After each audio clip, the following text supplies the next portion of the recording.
So enough about our problems. You know our unemployment is too high and our economy is too slow. So what do we need to do about it? One, we need energy. We need energy. We don't need cap and trade. We need drill and sell.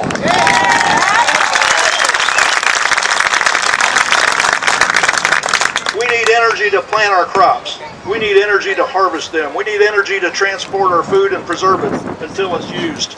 A modern society has to have energy.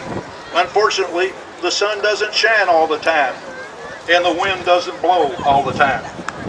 We need to develop new sources of energy, but we can't neglect our traditional sources while we do it.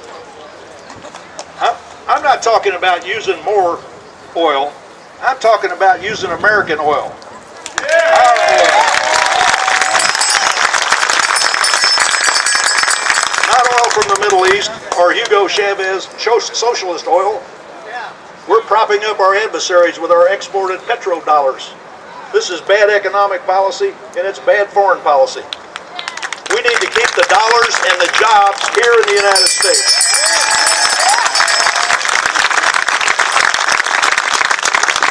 We can become energy independent.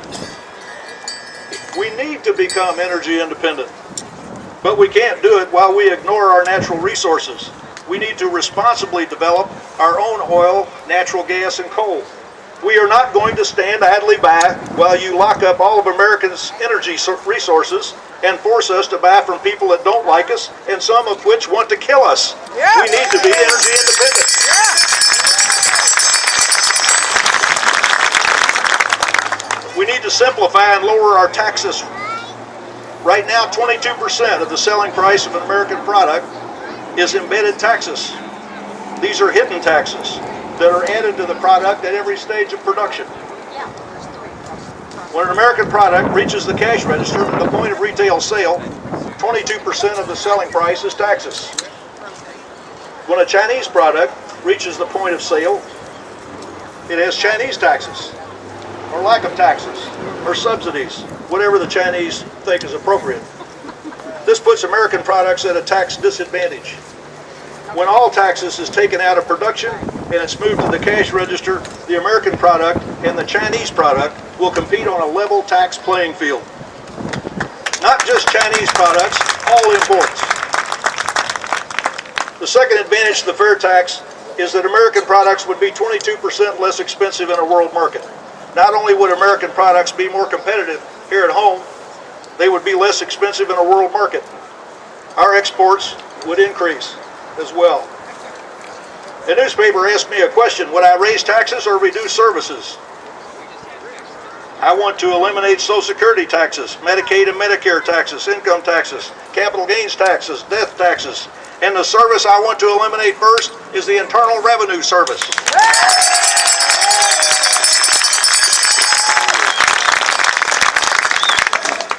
We aren't going to stand idly by and watch the rest of American manufacturing leave the United States. The fair tax if we can, the flat tax if we can, but we must simplify and lower taxes. 3, we need to take away the authority of agencies and departments to issue regulations that have the force and effect of law. This is the equivalent of letting the referees make the rules. The referees exist to enforce the rules, not make them up. This process has given too much power to the executive branch of government. Laws should be passed by the legislative branch, not issued by the executive branch. We need term limits for legislators as well.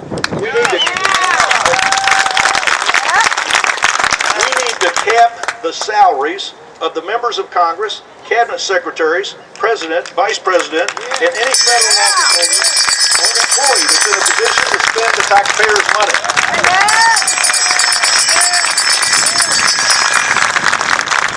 And their salaries need to remain frozen until the budget is balanced. Folks, companies don't give raises when they're going broke, and government shouldn't either. We need a salary freeze for anyone that can authorize the spending of taxpayer money. We aren't going to stand idly by while you tax and spend and regulate America into third world status.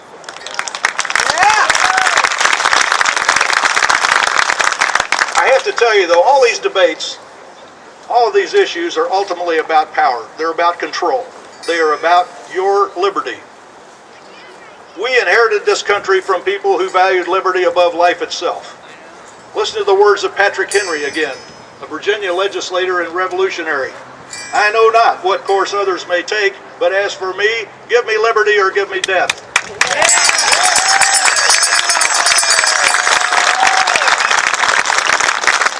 The New Hampshire flag still says, live free or die.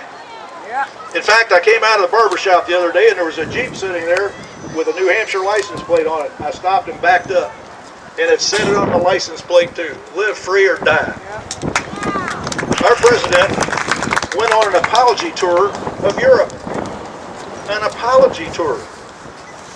Over 100,000 Americans, soldiers, sailors, and airmen, forever young, lay in European graves. And he is apologizing for American arrogance? Not for me!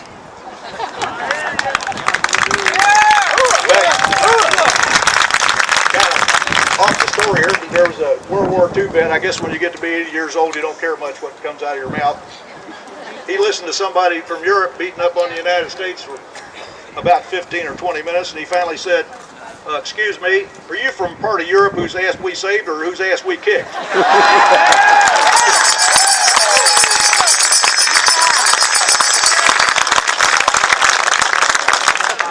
Well, it looks like the hook's come out and my time's come up, but I want to ask one more quote.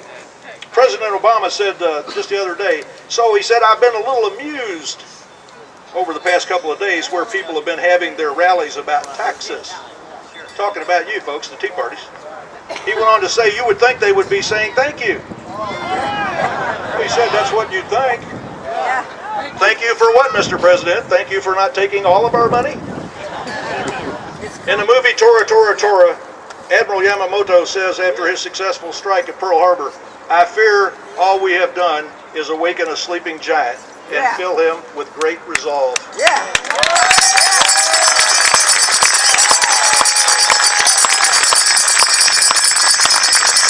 Your actions and your remarks, sir, have filled us with a great resolve.